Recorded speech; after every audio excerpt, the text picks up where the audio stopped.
దేశాల్లో చోటు చేసుకుంటున్నటువంటి ఈ ప్రకృతి విపత్తులు అనేక అనుమానాలను తెర మీదకు తీసుకొస్తున్నాయి. ఏం జరుగుతోంది? ప్రపంచవ్యాప్తంగా ఎందుకు ఇలాంటి ప్రకృతి విపత్తులు చోటు చేసుకుంటున్నాయి? ఈ వరుస విపత్తులకు కారణం ఏంటి? భూకంపాలు, సునామీ హెచ్చరికలు, అలాగే మరోవైపు వరదలు, అలాగే మనం జపాన్లో చూస్తూనే ఉన్నాం వాల్కనోస్ పేలే అవకాశం ఉంది అనేటువంటి హెచ్చరికలు కూడా మనం చూస్తున్నాం. ఇలా ఏ రకంగా చూసినా సరే అనేక దేశాల్లో ఇలాంటి హెచ్చరికలు, భయాందోళన కలిగించేటువంటి ప్రకృతి విపత్తులే మనకు కనిపిస్తున్నాయి. ఇక ఇండియా మయన్మార్ సంగతి చూస్తే ఇండియా మయన్మార్ సరిహద్దుల్లో ఈ భూకంపం సంభవించినట్లుగా తెలుస్తోంది. రిక్టర్ స్కేలుపై 4.6గా నమోదైంది. గత 36 గంటల వ్యవధిలో 6 సార్లు భూమి కంపించినట్లుగా ఇక్కడ సమాచారం ఉంది. ఈ భూకంపంతో మణిపూర్ ప్రజలు వణికిపోతున్నారు. మరోవైపు లాస్ ఏంజల్స్, కాలిఫోర్నియా కూడా భూకంప హెచ్చరికలు జారీ అయినట్లుగా తెలుస్తోంది. ఈ నేపథ్యంలో అనేక రకాల అనుమానాలు, భయాలు కలుగుతున్నాయి. వరుసగా జరుగుతున్నటువంటి ఘటనలు చూస్తే ఒకసారి ఇక్కడ మయన్మార్లో జరిగినటువంటి పరిస్థితి చూద్దాం. గడిచిన 36 గంటల్లో మణిపూర్ మయన్మార్ సరిహద్దు ప్రాంతంలో రిక్టర్ స్కేల్ మీద 3.8 నుంచి 4.5 తీవ్రతతో మొత్తం 6 సార్లు భూమి కంపించినట్లుగా తెలుస్తోంది. చివరి భూ ప్రకంపనలు 11 గంటల 21 నిమిషాలకు మణిపూర్ సమీపంలో చోటు చేసుకున్నాయి.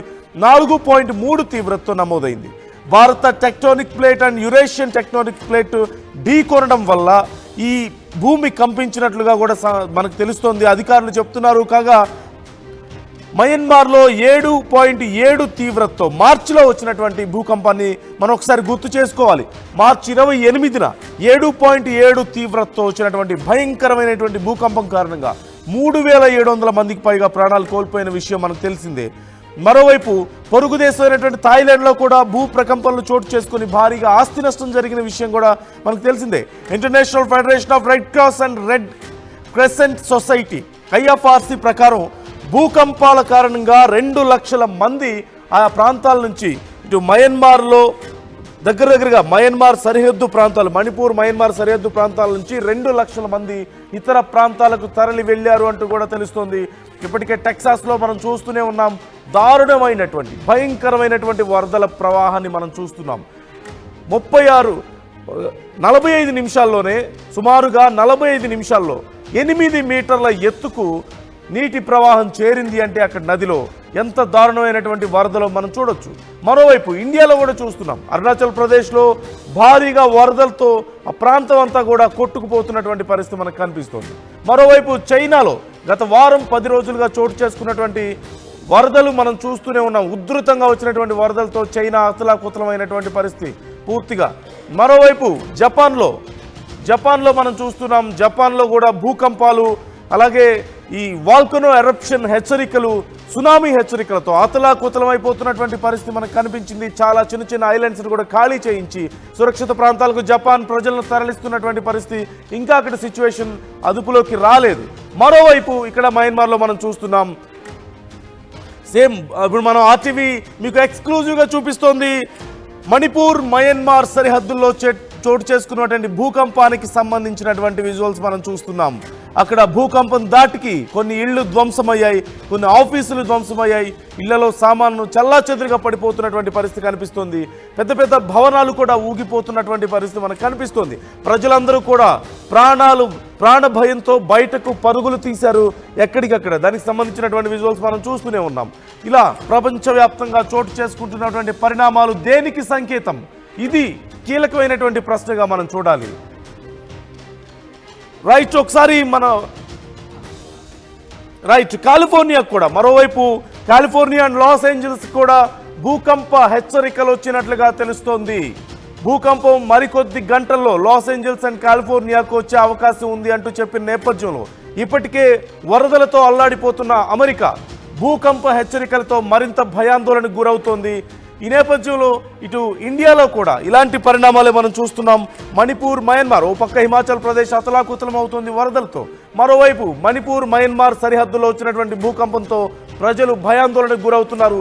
ఈ అంశానికి సంబంధించి ఫుల్ డీటెయిల్స్ మా ప్రతినిధి మధుని అడిగి తెలుసుకుందాం. మధు, ఇండియాలో కూడా ఇటు మణిపూర్ మయన్మార్ సరిహద్దుల్లో భూకంపం సంభవించినట్లుగా తెలుస్తోంది. డీటెయిల్స్ ఏంటి, అక్కడ పరిస్థితి ఎలా ఉంది?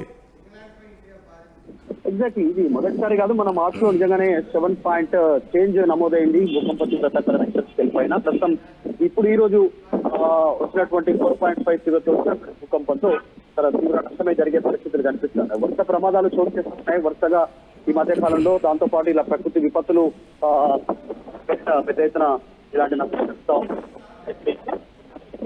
4.5 3.8 నుంచి 4.5 మధ్యలో ఈ భూకంపం వచ్చినట్టుగా తెలుస్తా ఉంది. మొత్తం 6 సార్లు భూమి కంపించినట్టుగా చెప్తా ఉన్నారు. దీనికి ప్రధాన రీజన్ వచ్చేసి మొత్తం ఈ 36 గంటల్లోనే ఈ తీవ్రత రావడంతో కాస్త ఆందోళన చెందుతా ఉన్నటువంటి పరిస్థితి కొనసాగుతా ఉంది.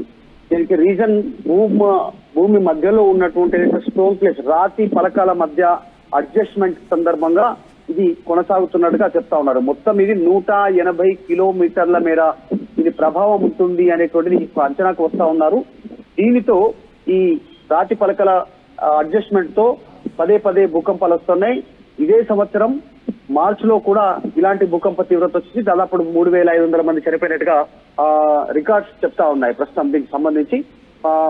దాంతో పాటు ఇప్పటికే జరుగుతున్నటువంటి ఒక కారణాల వల్ల కొంతమంది ఖాళీ చేసి వెళ్ళిపోయినట్టుగా తెలుస్తా ఉంది ఆ ప్రాంతాల నుంచి.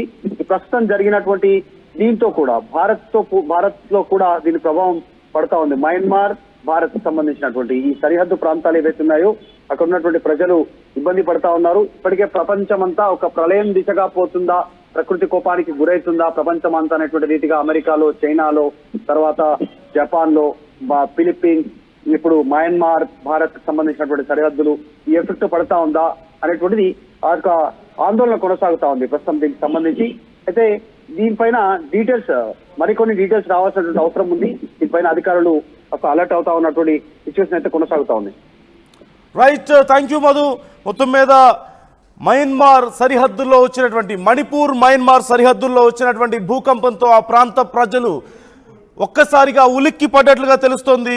గత 36 గంటల్లో 6 సార్లు భూమి కంపించింది అంటే పరిస్థితి మనం అర్థం చేసుకోవచ్చు. అయితే రిక్టర్ స్కేల్ మీద సుమారుగా 3.8 నుంచి 4.5 తీవ్రత నమోదైంది. ఖచ్చితంగా రేంజ్ పరంగా చూస్తే ఇది మీడియం రేంజ్ భూకంపం అనే చెప్పుకోవచ్చు.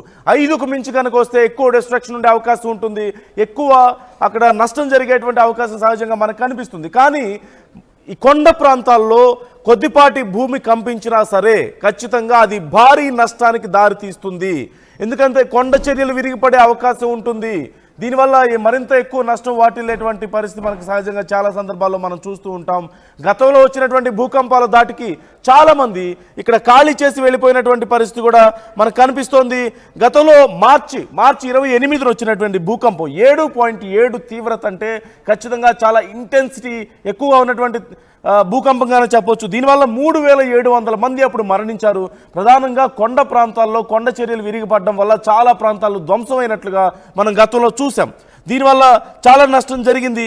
ఈ నేపథ్యంలోనే international federation of red cross and red crescent society IFRC ప్రకారం భూకంపాల కారణంగా ఇప్పటి వరకు ఆ ప్రాంతం నుంచి ఏదైతే మయన్మార్ మణిపూర్ సరిహద్దు ప్రాంతం ఏదైతే ఉందో ఆ 2 ప్రాంతాలకు సంబంధించి 2 లక్షల మంది ఇతర ప్రాంతాలకు తరలి వెళ్ళారు అంటే అక్కడి పరిస్థితి అర్థం చేసుకోవచ్చు. మరోవైపు ప్రధానమైనటువంటి ప్రశ్న, అతిపెద్ద ప్రశ్న, ప్రపంచవ్యాప్తంగా ఈ విపత్తులకు కారణం ఏంటి? ఒకేసారి ఇన్ని విపత్తుల, ఒకేసారి ఇన్ని భూ ప్రకంపనల, ఇన్ని ప్రదేశాల్లో, ఇన్ని దేశాల్లో, ఒకేసారి ఇన్ని దేశాల్లో వరదల కారణం ఏంటి? వీటికి ప్రకృతి విపత్తులు వరుసగా జరగడానికి ఒకేసారి ఇన్ని దేశాల్లో రావడానికి కారణం ఏంటి? ఎటువైపు దారి తీస్తున్నాయి?